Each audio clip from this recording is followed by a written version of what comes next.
ایک صاحب آئے, انہوں نے کہا میں سنا ہوں کہ ایمان لانے کے بعد نماز فرض ہے. سب سے پہلی چیز کیا ہے؟ ایمان لانے کے بعد نماز فرض ہے. وہ ایمان نہیں لائے تھے. حضور پاک صلی اللہ تعالی علیہ وسلم سے انہوں نے پوچھا تو آپ نے کہا ہاں. کہا کتنی نمازیں؟ کہا فجر ہے, ظہر ہے, عصر ہے, مغرب ہے, عشاء ہے, 5 نمازیں دن میں فرض ہیں. وہ صاحب آئے, کہا میں اس شرط پر ایمان لاتا ہوں کہ میرے لیے کوئی ڈسکاؤنٹ ہو. ڈسکاؤنٹ, ان کو کنسیشن چاہیے تھا. پوچھا حضور پاک صلی اللہ علیہ وسلم نے تم کیا چاہتے ہو؟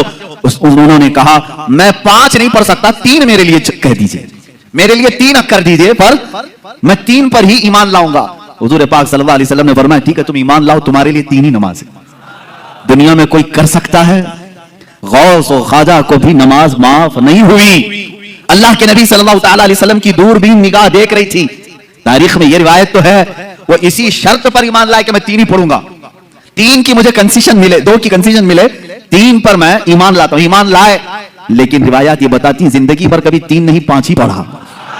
یہ اللہ کے نبی جانتے تھے کہ جس کو نماز کی لذت مل جائے اس کے 5 بھی کم ہیں, اس کے لیے 5 بھی کم ہیں جس کو نمازوں کی لذت ملے. اور اللہ کے حبیب صلی اللہ تعالی علیہ وسلم کا یہ اختیار نہیں ہے تو اور کیا ہے؟ یہ اختیارات مصطفیٰ ہیں.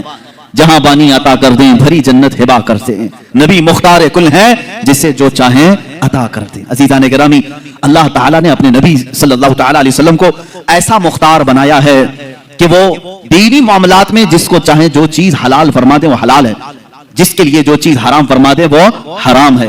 یہ خصوصیت پھر اسلام میں کسی دوسرے کو نہیں ملے گی. یہ خصوصیت کسی دوسرے کو نہیں ملے گی. آج اگر آپ نے کسی شریعت کے حرام کردہ چیز کو حلال کہہ دیا اور حلال جو شریعت میں اس کو حرام کہہ دیا تو صرف گنہگار نہیں کافر ہو جاؤ گے, اسلام سے نکل جاؤ گے.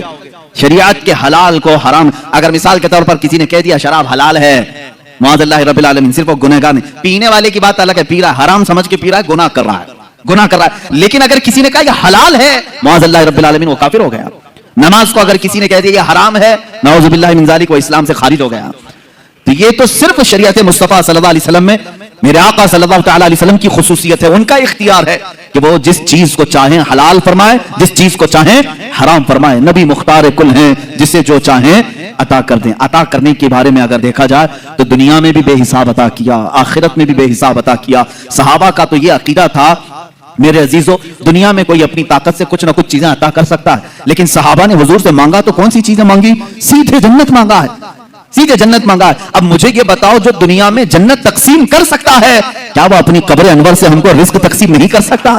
مانگیں گے مانگے جائیں گے, منہ مانگی پائیں گے. سرکار میں نہ لا ہے نہ حاجت اگر کی ہے, کون دیتا ہے دینے کو منہ چاہیے, دینے والا ہے سچا ہمارا نبی.